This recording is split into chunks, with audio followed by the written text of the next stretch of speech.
Whether any of you are in a similar situation to the one I found myself in May of 1985.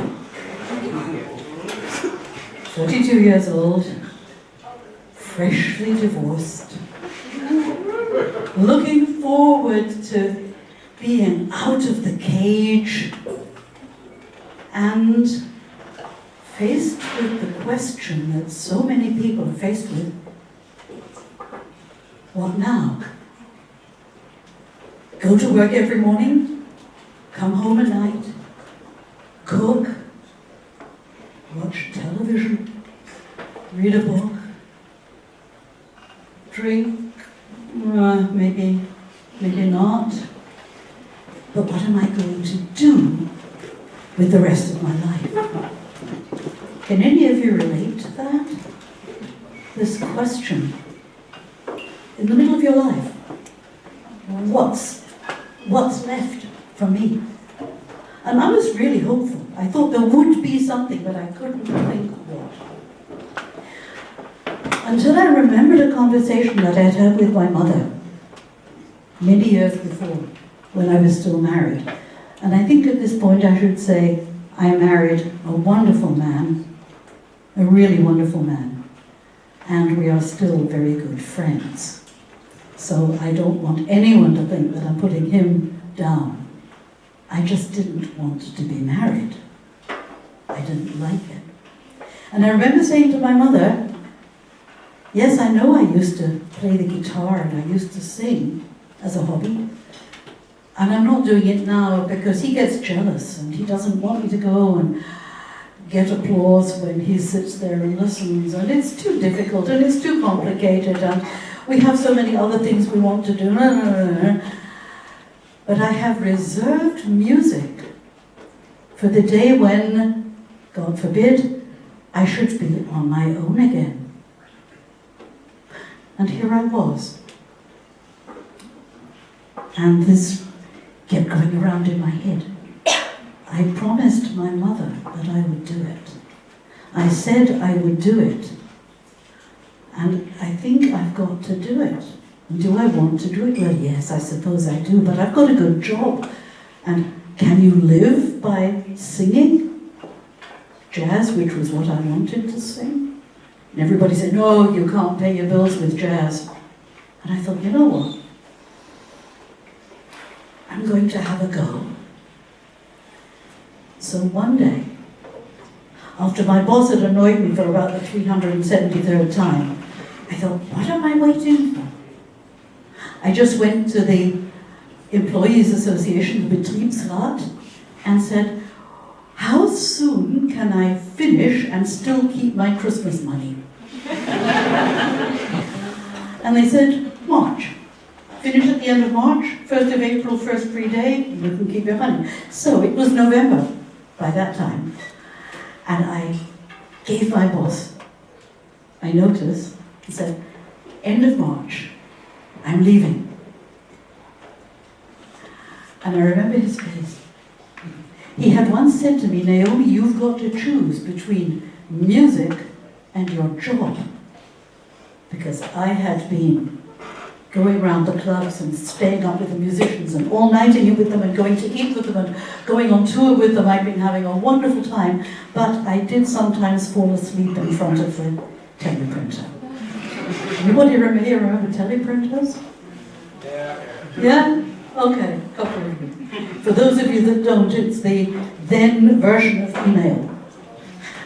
And I used to fall asleep in front of it. So he gave me the choice, and on this November day, I gave him my answer.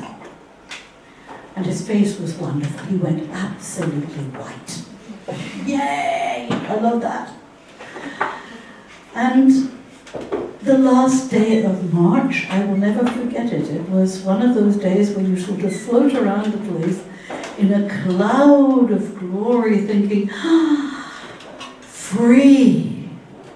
No husband, no one that you have to come home and cook for, no one that you have to explain where you've been and why you didn't come home last night. And all I have to do is live my dream. So, what happened to my dream?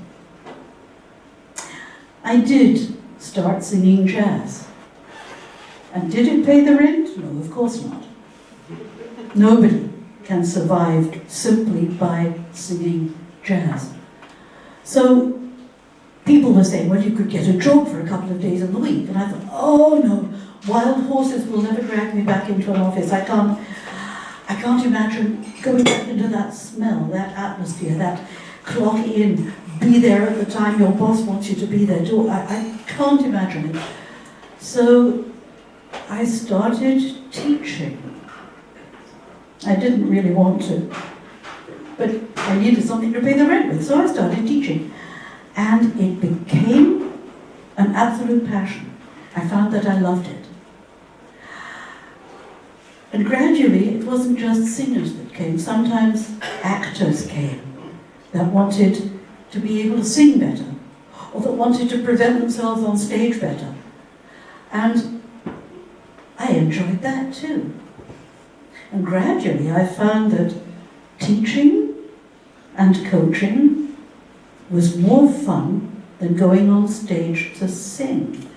And that was a big surprise, because I thought, I want to become famous. It turns out I didn't want to become famous. I wanted to be happy. And I was becoming happier and happier and happier. I was becoming so happy that when I got to 65 and everybody said, oh, you can retire, I thought, yeah, but what for? I'm enjoying myself. And I'm still enjoying myself. And I'm looking around here. I can't see many of you because of the lights, but I don't think I can see anybody with white hair. Is there anybody here with... Hi. It looks blonde with the light on it.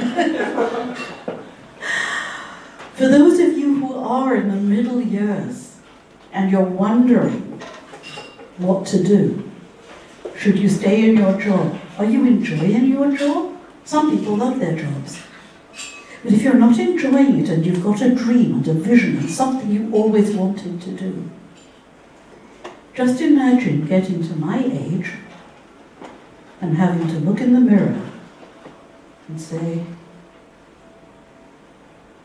I didn't even try. I originally just left my job for 1 year. And I promised myself, if it doesn't work out at the end of that year, I'll go back and I'll get another job, but a stupid job, you know, two-finger typist, or just something to pay the rent and keep singing as a hobby. I was lucky. I was able to stay out of the office. But if I'd had to go back, I would have had a year that no one could ever take away from me. It would have been a year of freedom during the best years of my life. Because round about 42, somewhere between 37 and 45 are really strong years. You've got lots of energy and lots of dreams and the knowing, the knowledge that you can do it if you try. So all I want to say to you this evening, this is not even really a story in that sense, it's a plea. I want to beg you, if you're still sitting on the edge and wondering, should you go for it or not? Is it safe? No, it's not safe.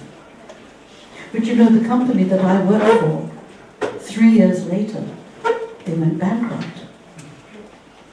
So you don't know what's safe. If you've got a vision, go for it, so that you don't have to get to my age and then say, and I didn't even try. I wish you lots of luck with it. I wish you lots of courage. And if you want to know any more about jumping off, I'm going to be here the rest of the evening, and and I look forward to hearing all your stories. Thank you very much.